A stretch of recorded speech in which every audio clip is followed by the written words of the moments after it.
নমস্কার, কেমন আছেন সবাই? রেসিপি বাই শ্রেয়মস মম চ্যানেলে আপনাদের স্বাগত জানাই। আজ আমি আপনাদের সাথে সুজির রস ভরার রেসিপি শেয়ার করব।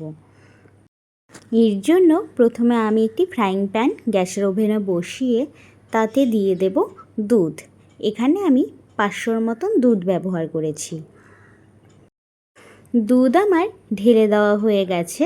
এবারে ভালো করে দুধটা ফুটে আসা পর্যন্ত অপেক্ষা করার পরে অল্প অল্প করে সুজি দিয়ে দেব। সুজি দেওয়ার আগে এখানে দিয়ে দিচ্ছি স্বাদ মতো চিনি। এবারে দুধ যখন ফুটে আসবে তাতে অল্প অল্প করে সুজি দিয়ে ভালো করে দুধের সাথে মিশিয়ে নিতে হবে, যাতে কোনো গুটলি না বেঁধে যায়। সে কারণেই অল্প অল্প করে সুজি দিয়ে ভালো করে দুধের সাথে মিশিয়ে দিতে হবে।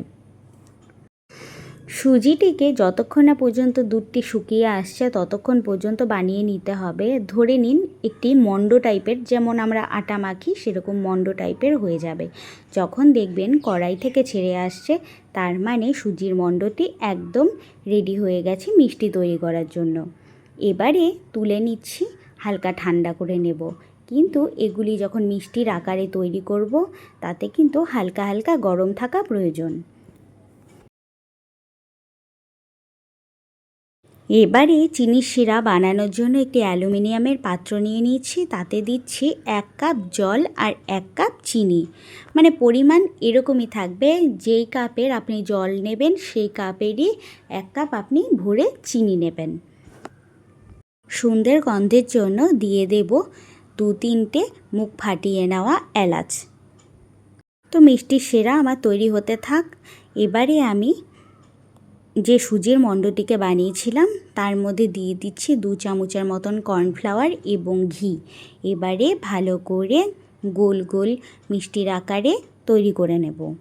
প্রথমে আমি গোল গোল রসগোল্লার মতন বানিয়ে থাকলেও পরে আমার মনে হলো যে মিষ্টিগুলোকে চ্যাপ্টা আকারে তৈরি করে নেব। তারপরে চ্যাপ্টা করে নিয়েছিলাম।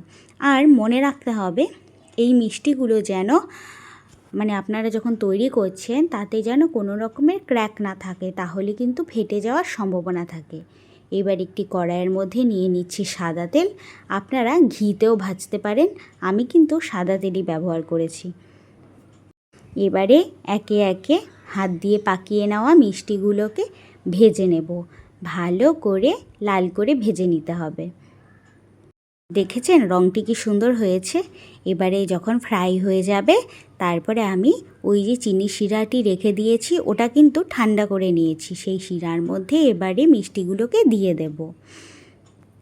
এইভাবে 3 ব্যাচের মতন করে আমি এই মিষ্টিগুলোকে ভেজে নিয়েছি। ভালো করে রসের মধ্যে ডুবিয়ে দিচ্ছি। 1 ঘন্টা পর মিষ্টি আমাদের একদম রেডি হয়ে যাবে। ফাইনাল লুকটি আপনারা দেখে নিন। খেতে অসম্ভব সুন্দর হয়েছিল। আপনারা এইভাবে একবার বানিয়ে দেখতে পারেন।